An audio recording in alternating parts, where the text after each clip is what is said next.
Hello friends, welcome to my channel. ভিডিওর শুরুতে জানাই সকলকে স্বাগত। এই চ্যানেলে নতুন হলে চ্যানেলটা অবশ্যই সাবস্ক্রাইব করে রাখবেন, আর ভিডিওটা ভালো লাগলে অবশ্যই লাইক করে দেবেন। আশা রাখবো ভিডিওটা স্কিপ না করে শুরু থেকে শেষ পর্যন্ত দেখার। স্কিপ করে গেলে আমরা অনেক কিছু মিস করে যাব, তাই ভালো করে শিখতে হলে আমাকে ভিডিওটা শুরু থেকে শেষ পর্যন্ত দেখতে হবে। আজকে আমরা দেখব যে IRCTC অ্যাপস থেকে ফোনের থ্রু দিয়ে আমরা কিভাবে মোবাইলের টিকিট কাটবো। সেটা লোকাল টিকিট হতে পারে, রিজার্ভেশন টিকিটও হতে পারে। কিভাবে কাটবো তার জন্য আমাদের আজকের প্রথম পর্বে আমরা শিখব রেজিস্ট্রেশন কিভাবে করতে হয় IRCTCর মধ্যে। IRCTCর মধ্যে আমাকে প্রথমে একটা রেজিস্ট্রেশন করতে হবে, তারপর আমরা সেখান থেকে ইউজার আইডি এবং পাসওয়ার্ড নিয়ে তবেই আমরা টিকিট বুকিং করতে পারবো। তাই আজকের পর্বে আমরা এটা তো এই পর্বটা সিরিজটাকে আমরা দুটো পর্বে ভাগ করেছি। প্রথম পর্বে শিখবো আমরা কিভাবে রেজিস্ট্রেশন করব, এর পরবর্তী পর্বে আমরা পরবর্তী ভিডিওতে দেখব কিভাবে আমরা মোবাইলের টিকিট কাটতে পারবো। তাই সরাসরি চলে যাচ্ছে আমাদের প্লে স্টোর অ্যাপস। প্লে স্টোরে গিয়ে আমরা সার্চ বক্সে লিখব IRCTC, লিখে আমরা এটাকে জাস্ট সার্চ করব। সার্চ করলেই প্রথমেই চলে আসবে IRCTC রেল কানেক্ট। এই অ্যাপসটা হচ্ছে IRCTC অফিসিয়াল অ্যাপ। এটার রেটিং 4.0, 2M রিভিউ, আর এটা হচ্ছে 50M এখনও পর্যন্ত ডাউনলোড হয়েছে। এটা তোমরা ডাউনলোড করে নেবে। আমি সময় বাঁচানোর জন্য আমার ডাউনলোড করা আছে, আমি জাস্ট এটাকে ওপেন করব। তোমাদের এখানে গ্রিন বাটনটা ওপেনের জায়গায় ইনস্টল আসবে, ইনস্টলে ক্লিক করলে কিছুক্ষণ সময় দেবে, তোমার ডেটা স্পিড অনুযায়ী এটা কিন্তু ইনস্টল হয়ে যাবে। তারপর তুমি এখান থেকে ওপেন করে নেবে। ওপেন করার পর ইন্টারফেসটা এরকম আসবে। তার ফার্স্ট তোমাকে একটা কোভিডের একটা অ্যালার্ট থাকবে, সেটাকে তুমি জাস্ট পড়ে নিয়ে এটাকে তুমি ওকে করে বেরিয়ে আসবে। এরপর তোমরা চলে যাবে সরাসরি ড্যাশবোর্ডে। সেখান থেকে আমাকে লগ ইন করে নিতে হবে এই IRCTC অ্যাপটাকে। লগ ইন করতে গেলে তোমার দরকার ইউজার নেম আর পাসওয়ার্ড। যেহেতু আমাদের কোনো ইউজার নেম পাসওয়ার্ড নেই, সেটা বানাতে গেলে আমাদের কী করতে হবে সেটা আজকে আমরা শিখব। তাহলে দেখতে পাচ্ছ আমরা চলে এসেছি প্রথমে ইন্টারফেসে। একদম ফার্স্ট ড্যাশবোর্ডে যে সেখান থেকে লগ ইন, একদম টপ রাইট কর্নারে দেখতে পাচ্ছ লগ ইন। সেই লগ ইনে আমরা জাস্ট ক্লিক করব। সেখান থেকে একটা তোমার সাইন ইনের বক্স আছে। এখানে অলরেডি যাদের ইউজার নেম পাসওয়ার্ড আছে তারা এখানে ইউজার নেম এবং পাসওয়ার্ডের জায়গায় পাসওয়ার্ড দিয়ে এটাকে লগ ইন করতে পারবে। আমাদের যেহেতু নেই, আমরা এখানে একটা রেজিস্টার্ড ফর্মকে ফিল আপ করতে হবে। তার জন্য কোথায় ক্লিক করতে হবে দেখো, ইউজার নেম পাসওয়ার্ডের ঠিক নিচে লাল রঙের লেখা আছে রেজিস্টার ইউজার। জাস্ট রেজিস্টার ইউজারের উপর আমরা ক্লিক করব। জাস্ট টাচ করলাম, তোমাকে একটা ফর্ম দিচ্ছে, সেখানে লেখা আছে ইউজার রেজিস্ট্রেশন। প্রথমেই দেখতে পাচ্ছ মোবাইল নাম্বার, এরপর একটা ইমেল আইডি তোমাকে দিতে হবে। ইউজার নেম এটা টাইপ করতে হবে, যেটা কিনা ইউনিক হতে হবে। এটা দেওয়ার পর তোমাকে একটা পাসওয়ার্ড টাইপ করতে হবে, যেটা স্ট্রং পাসওয়ার্ড হতে হবে। টাইপ করার পর চলে আসবো আমরা পরবর্তী অপশান, সেটা হচ্ছে date of birth, DOB। Date of বার্থের মধ্যে ক্লিক করলাম। সেখান থেকে ইয়ারের জায়গায় ইয়ারটা টাচ করে আমরা ইয়ারটা সিলেক্ট করে নেব। করার পর আমরা মান্থটাকে করতে গেলে লেফট এবং রাইট, এটা হচ্ছে লেফট, পরের মাসগুলো আসবে মে, জুন, জুলাই। এটা প্রিভিয়াস মান্থগুলো আসছে গেলে লেফট অ্যারোতে ক্লিক করবো। এখান থেকে আমি আমার মান্থটা সিলেক্ট করে নিলাম। করে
দিলাম এখানে।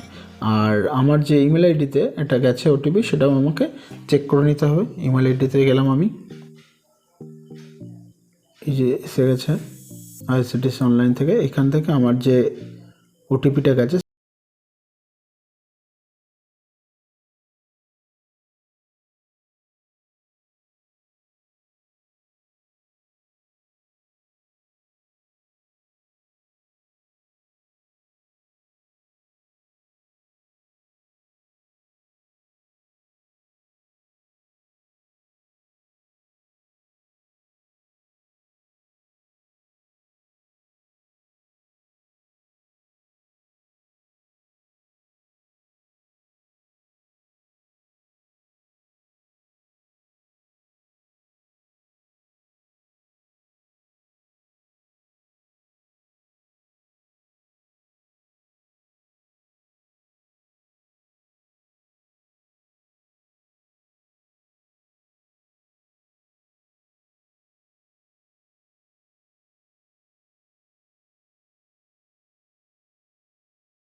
করা আছে, ইউজার রেজিস্ট্রেশন করেছিলে, সেই রেজিস্ট্রেশনে তোমাকে একটা ওটিপি যাবে। মাথায় রাখতে হবে ইউজার নেম পাসওয়ার্ড কিন্তু তোমাকে ভুললে হবে না, বা রং ইনফরমেশান দিলে হবে না কিন্তু, তাহলে তুমি কিন্তু লগ ইন করতে পারবে না। তাই ইউজার নেম পাসওয়ার্ডটাকে পারলে তোমাদের সুটেবল জায়গায় লিখে রাখতে পারবে, বা সেরকম একটা প্লেসে রেখে দেবে। এবার আমরা এখানে যে মেসেজটা এসেছে, জাস্ট ওটিপিটা এসছে, সেটা টাইপ করে দেবো। টাইপ করে দিলাম, করার পর যদি এখানেও সেম প্রসেস, যদি না গিয়ে থাকে রিসেন্ড করতে পারো। এখানে কিন্তু টাইম ডিউরেশন থাকবে একটা, 1 মিনিটের মধ্যে সেটা আসবে, 60 সেকেন্ডের মধ্যে তোমাকে কিন্তু ফিল আপ করতে হবে। এখানে আমার অলরেডি এখনও 30 সেকেন্ড বাকি। ভেরিফাই ওটিপি কাজ করলে কিন্তু আমাকে একটা জেনারেট পিন করতে পারে। এটা কিন্তু ফার্স্ট টাইম তোমায় চাইবে, কারণ এর পরবর্তীকালে তোমাকে কিন্তু সবসময় পাসওয়ার্ড তোমায় দিতে হবে না। যা কাজ করবে তোমাকে এই পিনের থ্রুতে কাজ করতে হবে। যে পিনটা তোমাকে 4টে ডিজিটের পিন দিতে হবে, সেটা তুমি তোমার পছন্দ মতো তুমি দিতে পারো। এটা কিন্তু তুমি কারোর সাথে শেয়ার করবে না, এটা কিন্তু তোমার সিকিউরিটি পারপাসে তুমি সেটা করতে পারো। আমি একটা পিন দিয়ে রাখলাম, কনফার্ম করার জন্য আরেকবার টাইপ করতে হবে। ওকে, করার পর আমি জাস্ট এটাকে সাবমিট করব। তাহলে পিনটা হচ্ছে 4টে ডিজিটের, সেটা তুমি দেওয়ার পর একবার দিলে, তারপর কনফার্ম করার জন্য আরেকবার 2বার তোমার টাইপ করতে হবে। করার পর সাবমিট যখনই করলে তোমার remember pin, please remember to keep your pin in safe place for future. এটাকেও তুমি তোমার পারলে লিখে রাখতে পারো, বা মনে রাখার জন্য একটা জায়গায় প্লেস করে রাখতে পারো, যাতে পরবর্তীকালে তোমাকে এটা লাগবে। এইবার দেখো তোমার ইন্টারফেসের মধ্যে, এর আগে আমরা যখন এসেছিলাম ফার্স্ট টাইম, সেখানে কিন্তু এখানে একটা লগ ইনের চেক ছিল, যেটা এখন কিন্তু তুমি দেখতে পাচ্ছ না। কেন না, যেহেতু আমরা এটা লগ ইন করে ফেলেছি অলরেডি, কারণ আমরা কিন্তু লগ ইন হয়ে গেছে। সেটা বুঝবো কী করে? তার জন্য নিচে দেখতে পাচ্ছ, দেখো নিচে তোমাদের দেখিয়ে দিচ্ছি, এই বক্সের মধ্যে তোমার কিন্তু অলরেডি সব রয়েছে ডিটেলসটা। আমি একবার তোমাদের চেক করে দেখেছি, home, my account, my transaction mode. আমি যদি এখানে হোমে যাই, আমার ডিটেলসটা, আমার প্রোফাইলটা দেখাবে, মাই অ্যাকাউন্ট থেকে আমার ডিটেলস দেখাবে। হোমে আমি অলরেডি আছি, মাই অ্যাকাউন্টে আমার যা নাম, তার এগেনস্টে কোন ইমেল আইডি সেটাকে দেখাচ্ছে। মাই প্রোফাইলে গেলে আমার প্রোফাইলের নাম, সমস্ত ডিটেলস এখান থেকে আমি দেখতে পাবো। পরবর্তীকালে এখান থেকে আমি অন্য ভিডিওতে দেখে দেবো এই ডিটেলসটা কীভাবে পাসওয়ার্ড পরবর্তীকালে চেঞ্জ করতে পারি। এখানে আরও অনেক ফিচার্স আছে, সেটা আমরা দেখব এই পরবর্তী ভিডিওতে। ওকে, এখান থেকে আমরা ব্যাক করে বেরিয়ে যাচ্ছি। তাহলে আমরা আজকে যেখানে শিখবো, এটাকে আমি নো করছি, এক্সিট করছি না আমি এখন। তাহলে এখানে ড্যাশবোর্ড দেখতে পাচ্ছি, তার মধ্যে পুরো সমস্ত ডিটেলস আছে। আপকামিং জার্নিতে যদি তুই ক্লিক করো, সেখানে তোমার যদি জার্নি কোনো টিকিট কেটে থাকো, সেটা তোমার এখানে ডিটেলস দেখাবে। লাস্ট ট্রানজাকশান, এখানে আমি কোনো টিকিট থাকলে লাস্ট যেটা কেটেছে সেটা এখানে শো করবে। যেহেতু এটা ফ্রেশ, কোনো কিছু আমার কিন্তু এখন ট্রানজাকশান দেখাচ্ছে না, জার্নির জন্য কিছু দেখাচ্ছে না। এর পরবর্তী ভিডিওতে আমরা শিখবো কীভাবে আমরা টিকিট কাটবো, কীভাবে টিকিটটা কনফার্ম হয়েছে কি না সেটা দেখবো। যদি কোনো কিছু টিকিট ক্যান্সেল করতে হয়, সেটা কীভাবে করতে হয় সেটা শিখবো।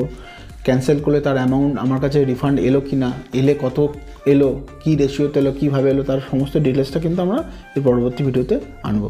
অবশ্যই সাবস্ক্রাইব করতে হবে, আর বেল বাটনটাকে প্রেস করে নোটিফিকেশানটাকে অল রাখতে হবে, তবে যত তাড়াতাড়ি সম্ভব তোমাদের কাছে যাতে ইনফরমেশানটা পৌঁছায় ভিডিও আপলোড হলে। ওকে, আজকে এখানে শেষ করছি। ভিডিওটা দেখার জন্য অসংখ্য ধন্যবাদ। দেখা হচ্ছে পরবর্তী ভিডিওতে। Take care, good bye.